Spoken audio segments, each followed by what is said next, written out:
7th and 8th grade Bobcats, Mr. Flato here.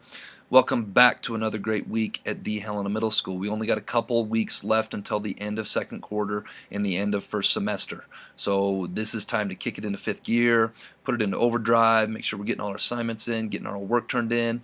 A lot of times in life it's not how you start, it's how you finish. So let's make sure we're finishing strong.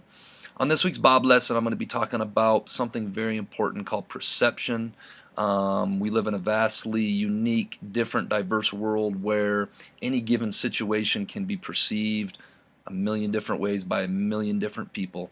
And so today I'm going to talk about having that understanding and how that understanding can help us hopefully overcome problems, overcome disagreements, and hopefully at the end of the day leading to some empathy for other people and leading to some compromise in situations where you don't see things eye to eye. So on that note, I'm going to get started on this B.O.B lesson, the power of perception. Hope you guys go out there and make it a great week at the Helena Middle School. All right, this week's B.O.B lesson is going to be called The Power of Perception. But first, let's be our best this week at Helena Middle School. Let's be safe, let's be responsible, let's be respectful. All right, to start this B.O.B lesson today, I want to ask you guys a few questions. How many, in this first one, how many boards or it looks like square, railroad tied looking things do you see? Notice if you're looking at from the left, you can clearly see that there are 4 railroad ties there. If you look at it from the right, it looks like there are 3.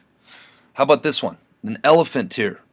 Can you count how many legs this elephant has? Does this elephant have 4 legs or does this elephant have 8 legs? It's kind of an optical illusion, some of these. How about this one for some of you people that are more in the artistic realm? What color is this box? Is it blue? Is it gray? Is it navy? Is it a different color that maybe I haven't mentioned? And finally, we have a couple gentlemen here that are looking at this number, and one on the left is arguing that it's a 6, while the one on the right is arguing that it is a 9. Okay, so you may be asking yourself, what am I talking about with those 4 pictures that I just showed you? Well, I'm talking about something very important called perception, and I went to the dictionary here and got you guys a definition of what perception is. The first definition is the ability to see, hear, become aware of something using our senses. The normal limits to human perception is how it may sound used in a sentence.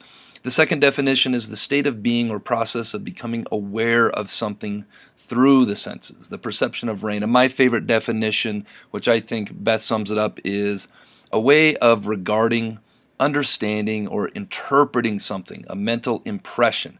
Used in a sentence could be Hollywood's perception of the tastes of the American public.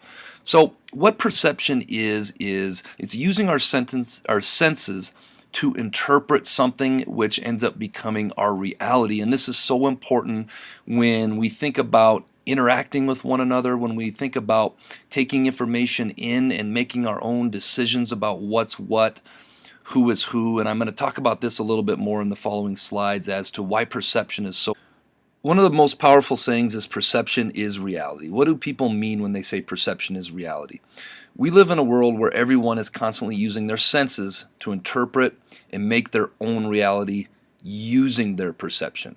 If you think about the guys in the beginning where one side is looking at a 6, one side is looking at a 9, they're never going to agree on what that number is based on their own perception or how many railroad ties are there.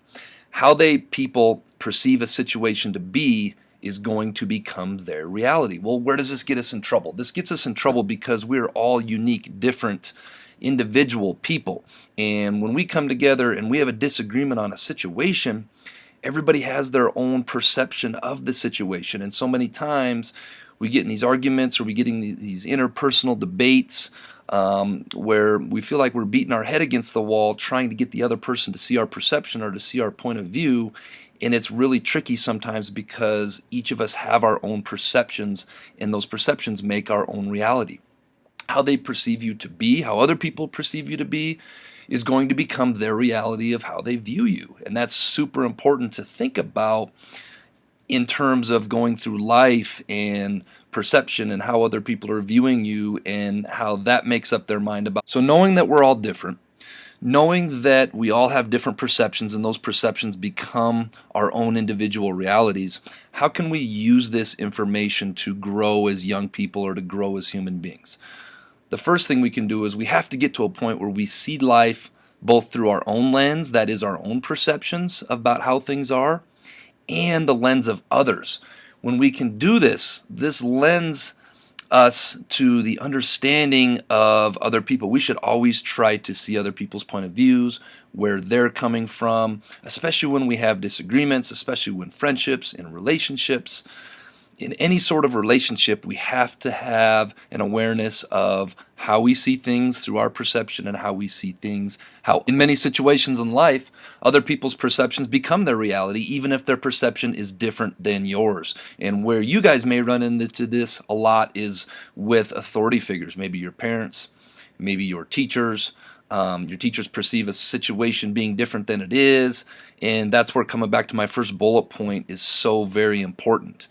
So when you have disagreements with authority figures, you need to understand that you may see the situation one way, authority figures see it another way, and sometimes that is unfair, but that becomes the reality. We also need to be aware of what we project or what we put out there, the energy, the body language, the affect that we put out there into the world. Because a lot of times what we project can become someone else's perception of you and therefore can become their reality. Maybe a classic situation of this is when you're being off task or you're being goofy and silly, teachers or other people can perceive that maybe you are a goofball or maybe you are the class clown, and then that becomes their reality of the situation or of you, and then that's how we form reputations. So we always got to think about the energy that we're projecting out there, the body language that we're putting out there, and sometimes this can be unfair because sometimes we project things that aren't really reality. And this week's quote of the week is, most disagreements are caused by different perceptions that created different realities. And if there's one thing that I hope you guys learned from this Bob lesson today, it is that we are all unique individuals and we all have unique perceptions of reality and perceptions of different situations, different perceptions of just everything. And if there's one thing I would hope you would take away, it's having that awareness, and also having the awareness that we need to look at life through our own lens and make our own decisions, but also acknowledge that other people are going to look at life through their own lens, and a lot of times nobody has to be right. You're not right, they're not right. You each have your own perception. Find middle ground. All right, this week's Jellybean Question of the Week winners are Hayden Mason, Abigail Czar, Quinn Benedetti, Odessa Zentz, and Garrett Scogan. Please come see me for some jelly beans Monday or Tuesday after school on your own time. All right, this week's Jellybean Question of the Week is, how many squares are in this picture? If you think you know, submit your answer with your name on it. Don't forget your name. I'm baffled at how many students turn in answers with no name on it. I'm not a mind reader. I don't know who that is. To the Bob room, to the Bob box by Friday. And if your name is drawn, you will win jelly beans for next week. All right, we got a couple weeks left in the quarter, a couple weeks left in the semester. Let's turn it up full notch, kick it into fifth gear, and finish the semester and the quarter strong. Let's make it a great week at the Helena Middle School.